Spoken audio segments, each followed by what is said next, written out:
Bonjour à une fille et à un fils du Dieu très haut. Bienvenue sur votre chaîne de télé LTDE, la chaîne des disciples. Aujourd'hui, nous vous invitons dans notre nouveau numéro, le psaume 7, dans la présence de Dieu à la lumière des psaumes.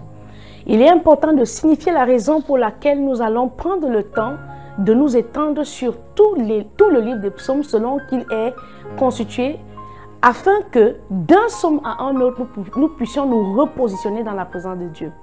Vous savez, lorsque les disciples étaient sur le chemin d'Emmaüs, la Bible déclare qu'ils ont fait tout le chemin sans savoir que Jésus était avec eux. Et la première fois que Jésus décide d'ouvrir leurs yeux pour qu'ils se rendent compte qu'il était effectivement là, il ouvre leur esprit pour qu'ils comprennent le livre des psaumes. Ça veut dire qu'il y a une révélation pour toi dans la parole pour que tu puisses voir Dieu dans le livre des psaumes, dans le livre des prophètes et dans la loi selon Moïse. Bien-aimé dans le Seigneur, que notre Dieu te bénisse et qu'il te fasse du bien. Il est important de comprendre qu'un psaume, lorsqu'il est écrit, le narrateur nous positionne dans une situation particulière. Si tu ne saisis pas le contexte dans lequel un psaume est écrit, la lumière de ce psaume peut t'échapper. En effet, les gens ont beaucoup pensé que la lecture du livre des psaumes n'est efficace que dans le contexte des prières. Bien aimé, les psaumes ont bien plus à offrir. Nous devons comprendre que lorsque tu prie à la lumière d'un psaume, tu ne t'arrêtes pas seulement à prier, car la prière est une base. Maintenant, il faut bâtir sur cette fondation-là. Le Saint-Esprit nous fait comprendre que lorsque nous méditons la parole, lorsque nous l'écrivons sur la table de notre cœur, elle doit produire en nous un fruit. Et le livre des psaumes est par excellence le contexte dans lequel tu peux voir comment les anciens qui nous ont précédés dans la foi ont su se positionner dans la parole de Dieu pour aboutir à des résultats patents. Chaque fois que tu lis un psaume, du début de ce psaume jusqu'à la fin, tu comprendras qu'il y a un problème de caractère et il y a un problème d'attitude. L'attitude que tu as lorsque tu entres dans la présence de Dieu va conditionner ton exaucement. Alors, beaucoup passent le temps à lire les psaumes, mais ils oublient de l'écouter. Et lorsque nous regardons la définition du mot « écouter » dans le contexte hébreu, nous nous rendons compte que « écouter » veut dire « saisir ». Lorsque tu ne peux pas saisir la parole de Dieu qui est écrite dans un psaume, tu vas passer à côté de la puissance, à côté de la foi qui peut être disponible dans ces Écritures. Or, sans la foi, il est impossible de plaire à Dieu. Bien-aimé, j'aimerais qu'à partir d'aujourd'hui, ton regard sur les psaumes change. C'est la raison pour laquelle cette émission est intitulée « À la lumière des psaumes ». Il y a donc une portion que tu peux recevoir, un héritage que tu peux recevoir lorsque tu vas d'un psaume à un autre, selon les contextes dans lesquels les narrateurs les ont écrits. Et bien évidemment, les conseils qui découleront de ce psaume-là te permettront de te repositionner, te permettront de saisir, d'écouter, d'obéir Dieu, parce que tu seras entré, tu seras plongé dans cette révélation-là et tu aboutiras au résultat par la grâce de Dieu. Aujourd'hui donc, nous t'invitons dans le psaume 7 que nous allons lire au nom du Seigneur Jésus. La complainte de David chantée à l'Éternel au sujet de Cush, le Benjamite. Et donc, descendant d'une lignée royale, d'un héritage, d'une bénédiction spirituelle, il était très délicat pour David de partir devant Dieu avec une telle complainte. Nous savons que notre Dieu est fidèle à l'alliance et qu'il est donc interdit pour quelqu'un qui connaît la loi de Dieu de partir avec une accusation contre un homme qui est couvert par l'alliance. Regardez un peu le positionnement de David. Il n'entre pas dans la présence de Dieu avec des complaintes. Il n'entre pas dans la présence de Dieu avec des supplications, mais il entre dans la présence de Dieu avec un chant. Il sait que Dieu siège au milieu de la louange. Il sait que Dieu prend plaisir au fruit de nos lèvres. Et alors il commence par offrir à Dieu ce que Dieu aime. Il chante pour parler d'un élu. Bien aimé, beaucoup d'entre nous font cette erreur. Tu prends le nom d'un serviteur de Dieu, tu te plains contre un serviteur de Dieu et tu oublies que celui-ci est gardé par une alliance. Il s'avère que lorsque tu invoques la justice de Dieu dans le contexte de l'alliance, tu appelles Dieu à te peser. Tu appelles Dieu à mesurer ta propre faute. Parce que les gens oublient, les chrétiens oublient souvent que la parole de Dieu est une épée à double tranchant et le tranchant qui te regarde jugera de ton côté comme il jugera de le côté de la partie adverse. C'est donc délicat de porter plainte à Dieu pour un homme qui est couvert par l'alliance, peu importe son offense. Regardons comment David s'y est pris et soyons éclairés par la lumière du psaume 7. Éternel mon Dieu, je cherche en toi mon refuge, sauve-moi de tous mes persécuteurs et délivre-moi afin qu'ils ne me déchirent pas comme un lion. David a la conscience que le Dieu qui garde Israël est un lion, ce lion-là qui déchire les adversaires de son peuple. Donc il parle de Cush, il parle d'une tribu qui est en alliance avec Dieu avec beaucoup de délicatesse. Afin qu'il ne me déchire pas comme un lion qui dévore sans que personne ne vienne au secours. Il est donc important que tu comprennes que chaque fois que tu auras affaire à un élu de Dieu, à quelqu'un sur qui Dieu a la main mise, tu auras affaire à Dieu lui-même. Et David est conscient que lorsque Dieu s'élève contre une vie, il n'y aura personne qui viendra à son secours. Éternel mon Dieu, si j'ai fait cela, David commence par un plaidoyer. Lorsque tu sais que tu es dans une situation où tu es en litige avec quelqu'un qui sait prier, quelqu'un qui a la connaissance de la valeur de l'alliance, il est important de t'examiner.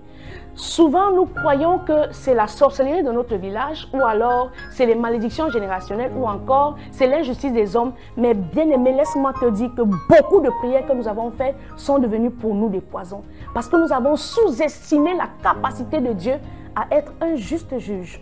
David invite donc Dieu à l'examiner. S'il y a de l'iniquité dans mes mains, si j'ai rendu le mal à celui qui était paisible envers moi, si j'ai dépouillé celui qui m'opprimait sans cause. David attire l'attention de Dieu sur ce que lui, il n'a rien fait pendant que celui qui est en face est tout aussi protégé de l'alliance comme lui. Il dit donc, s'il a fait cela, s'il a dépouillé celui qui l'opprime, ça veut dire que Cush était en train d'opprimer David. Mais David savait qu'il fallait retourner devant Dieu dans toute la vérité de l'histoire. Est-ce que tu as l'habitude d'appeler le secours de Dieu dans des situations où toi-même tu sais que tu as manqué d'humilité? Est-ce que tu as l'habitude d'appeler le secours de Dieu dans des situations où tu penses que parce qu'il est ton Dieu, il te sauvera? Mais bien aimé, notre Dieu ne fait acception de personne. Il est un juste juge. Et lorsqu'il prononce sa sentence, la Bible déclare que l'homme droit atteste de ce que la justice de Dieu demeure éternellement. Que l'ennemi me poursuive et m'atteigne. David sait qu'il parle là de la justice de Dieu et il fait bien attention parce qu'il sait que s'il a tort, la prière qu'il est en train d'élever à Dieu risque de devenir un tranchant, risque de devenir un boomerang qui revient contre lui. Que l'ennemi me poursuive et m'atteigne, qu'il foule à terre ma vie et qu'il couche ma gloire dans la poussière. Vous voyez, David sait que là, nous sommes dans une situation où s'il a eu tort, s'il y a eu un problème qui le disqualifiait devant l'Éternel, la prière qu'il est en train de lever se retournera contre lui. Alors David dit, s'il y a eu donc une faute en moi, que l'ennemi qui est contre ma vie me poursuive et m'atteigne. Parce que David sait que la justice de l'Éternel est délicate. David sait qu'on n'entre pas dans la présence de Dieu avec un seul soupçon de mensonge. Vaudrait mieux se dépouiller parce que rien n'est caché devant sa face. Lève-toi, ô Éternel, dans ta colère. Lève-toi contre la fureur de mes adversaires. Réveille-toi pour me secourir. Ordonne un jugement, que l'assemblée des peuples t'environne. Alléluia. David sait que lorsque Dieu est assis sur le trône de grâce, il y a les 24 vieillards. Il y a ces témoins de la foi. Il y a ces anciens qui eux aussi ont écrit leur histoire avec Dieu. Ces personnes qui vont attester de ce que la parole de Dieu est fidèle. Donc ces personnes-là sont là. Et elles peuvent dire pour avoir vécu sur cette terre que la justice de Dieu ne faillit pas. Que tu sois supérieur spirituellement, que tu sois inférieur spirituellement, lorsque tu vas devant Dieu, arbore le vêtement d'humilité. C'est très, très important. Que l'assemblée des peuples t'environne, monte au-dessus d'elle vers les lieux élevés, éternels. Juge les peuples, rends-moi justice, ô Éternel, selon mon droit et selon mon innocence. Est-ce que tu es innocent? Est-ce que la prière que tu es en train de faire contre cette personne, prenons le cas dans les couples, beaucoup de femmes, lorsqu'elles prient, elles demandent à Dieu de les délivrer de leur belle-mère. Prenons ce cas de figure. Lorsque tu cries à Dieu pour une belle-mère, est-ce que tu t'es posé la question de savoir quelle et la relation qu'elle a avec son fils? Est-ce que tu as honoré cette relation toi-même en tant qu'épouse et en tant que future mère? Est-ce que tu t'es positionné devant Dieu dans toute la justice? Lorsque tu te lèves, tu juges ton supérieur hiérarchique. Est-ce que devant ce supérieur-là, lorsque tu vas déposer tes supplications devant Dieu, est-ce que tu as honoré ta part? Est-ce que tu as fait ce qu'il fallait? Parce que ce que nous oublions, c'est que lorsque la justice de Dieu est invoquée, la justice de Dieu viendra te peser. Elle te pesera avec la même mesure que tu as utilisée pour l'autre. Elle te mesurera avec la même mesure et la Bible nous déclare qu'elle sera bien serrée, bien damée, bien secouée et cette justice de Dieu te divisera. Éternel, juge les peuples, rends-moi justice ô Éternel selon mon droit et selon mon innocence. Mets un terme à la malice des méchants. David sait que lorsqu'il s'examine, lorsqu'il regarde sa relation avec Dieu, il a marché dans toute la fidélité. Et ce qu'il demande à Dieu, ce n'est pas la mort de ses ennemis. Ce n'est pas que Dieu foule la gloire de ses ennemis à terre. Non, il dit, mets un terme à la malice des méchants. La bonté doit être la plus belle valeur. La Bible dit que le Seigneur Jésus demande que nous soyons reconnus par notre douceur. Que la bonté soit ton plus bel atout. Même quand tu es devant Dieu, souviens-toi, c'est lui qui a créé l'émotion. C'est lui qui a créé la capacité à être offensé. Dieu, lorsqu'il te met au devant d'une situation, c'est pour t'évaluer. Ce n'est pas pour te tenter. C'est afin que cette exposition de ta foi à l'épreuve crée en toi la patience qui te rendra accompli en toutes choses. Toi qui sondes les cœurs et les reins, Dieu juste. Mon bouclier est en Dieu qui sauve ceux dont le cœur est droit. Bien-aimé, j'espère que tu retiens ici que Dieu sauve ceux dont le cœur est droit. Souvent, nous nous méprenons dans notre façon de prier.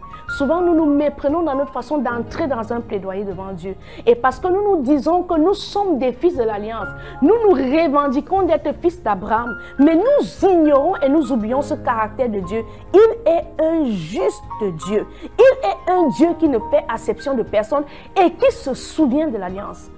Mon bouclier est en Dieu qui sauve ceux dont le cœur est droit. Dieu est un juste juge. Dieu s'irrite en tout temps. Alléluia. Si le méchant ne se convertit pas, il aiguise son glaive, il bande son arc et il vise. Il dirige sur lui des traits meurtriers. Bien-aimé, peut-être que tu as développé cette crainte de l'ennemi. Beaucoup de personnes, dans leur façon de parler, ils confessent leur révérence à Satan. Leur manière de décrire les problèmes de leur vie, c'est-à-dire ils louent Satan dans sa capacité à détruire. Et ils vivent dans cet état de peur, dans une psychose. Et c'est un tort. Parce que lorsque tu comprendras qui est Dieu, tu retiendras que lorsque l'Éternel se lève contre toi, David l'a su. L'ennemi de nos âmes ne peut pas rivaliser. Parce que lorsque l'ennemi de nos âmes s'en prend une vie, il y a encore le secours de l'Éternel. Mais si Dieu se lève contre un homme méchant qui ne veut pas changer de ses voies, la Bible déclare que ses traits sont meurtriers et il vise. Il rend ses flèches brûlantes. Voici, le méchant prépare le mal, il conçoit l'iniquité et il enfante le néant. Arrêtez de vous disperser dans votre façon de voir la vie. Arrêtons de croire que c'est à force de supplier devant Dieu, de faire pitié devant Dieu, qu'il interviendra dans notre cause. Bien-aimé, Dieu voit. Le temps qui s'écoule entre le jour où tu as déposé la plainte et les ossements, c'est un temps d'analyse. Tu passeras toi-même à cette analyse. Tes ennemis seront passés à cette même analyse-là. Ils seront pesés, ils seront mesurés et ils seront divisés. La Bible dit que Dieu attend que le méchant se répande. Parce que quand le méchant conçoit le mal, peu importe la quantité de mal que l'ennemi, que les gens ont, la méchanceté de l'homme contre l'autre, la Bible déclare que ce genre de projet enfante le néant. Il ouvre une fosse, il la creuse, et il tombe dans la fosse qu'il a faite lui-même. Est-ce que tu es agité la nuit à prier, à envoyer le feu du Saint-Esprit? On n'exclut pas les combats spirituels, mais c'est avec sagesse que l'on cherche l'Éternel. Il ouvre une fosse, il la creuse, il tombe dans la fosse qu'il a faite. Peu importe que tu pries ou que tu ne pries pas, si ton désir et d'aller vers Dieu parce que tu as la convoitise de remporter une victoire sans marcher dans la crainte de l'Éternel devant sa face, bien-aimé, il sera très délicat de parler de victoire. Parce que les gens se disent que le silence que Dieu a dans les ossements de leur prière, c'est que Dieu les a oubliés. Dieu te donne un temps. Dieu te donne un temps d'accéder à la révélation. Lorsque tu marches dans la justice et l'intégrité, Dieu viendra vers toi avec son secours. Que tu pries, que tu accuses, que tu jeûnes, que tu fasses ce que tu veux, mais souviens-toi que le secours de l'Éternel ne manque pas. Le secours de l'Éternel ne manque pas dans la détresse. Même si tu es oppressé, même si tu vois les murs s'écouler autour de toi, invoque la justice de l'Éternel. Range-toi du côté de la justice et laisse le méchant continuer. N'en veux pas à celui qui est dans ses mauvaises voies. La Bible déclare que très certainement, la violence du méchant descendra sur son front. Je louerai l'Éternel à cause de sa justice, oui. Je chanterai le nom de l'Éternel, du Dieu très haut. Notre Dieu est très proche, mais alors plus proche de nous que nous pouvons nous imaginer. Nous pensons souvent que nous devons décrire la scène à Dieu. Nous devons exprimer à Dieu la profondeur de notre blessure. Dieu sait ce que tu traverses. Dieu voit ce qui se passe. Mais est-ce que toi, tu te soumets à lui? Est-ce que dans ce plaidoyer-là, tu as pensé à ce que Dieu attend de toi? Est-ce que dans la misère dans laquelle tu te trouves, tu t'es dit un seul instant, est-ce que moi je n'aurais pas péché? Est-ce que la justice que j'attends de Dieu ne viendra pas me peser? Est-ce qu'elle ne me trouvera pas coupable? Est-ce que ce que je veux là, moi-même je n'ai pas péché contre Dieu en désirant ça? Bien-aimé, notre Dieu est un Dieu juste. Et lorsque tu marches dans l'intégrité devant Dieu, la Bible déclare que tu chanteras le nom de l'Éternel. Oui, tu chanteras le nom du Dieu très haut. C'était votre émission à la lumière des psaumes. Rendez-vous dans un prochain numéro. Que Dieu vous bénisse. Mon chant d'amour